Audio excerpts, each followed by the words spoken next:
At dawn, the army and police advanced on the smaller of two protest camps.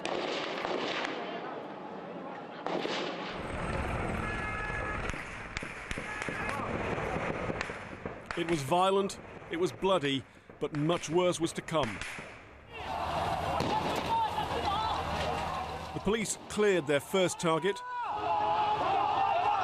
but couldn't contain an explosion of anger as people tried to march across the 6th of October bridge towards the second camp.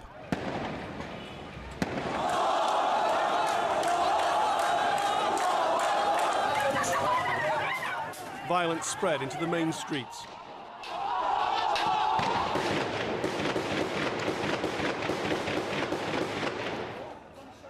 The worst of the shooting, though, was up in the second camp by the Rabbah Mosque. Snipers were seen on rooftops. The security forces used machine gun fire. There's no question this is a massive military assault on largely unarmed civilians in very large numbers.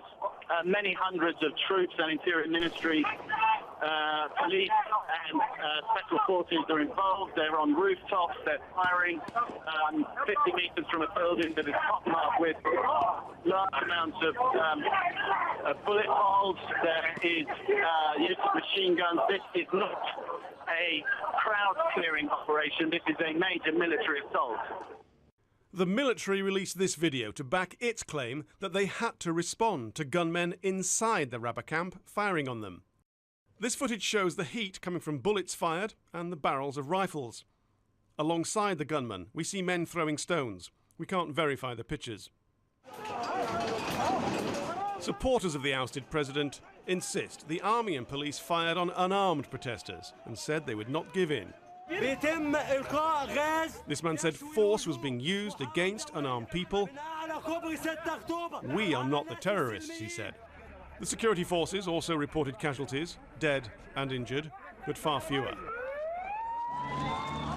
As news spread, so did the violence. Up to the Nile Delta towns and the second city of Alexandria. And down to the town of Sohag. A Coptic church was attacked, one of several. Some Muslim Brotherhood supporters believe Egypt's Christians supported the coup against President Morsi and the subsequent crackdown. This was revenge. Cairo, though, saw the worst, with hundreds killed or injured. A nighttime curfew has been announced and a state of emergency imposed. It gives the Army and Interior Ministry even greater powers to crack down on protests.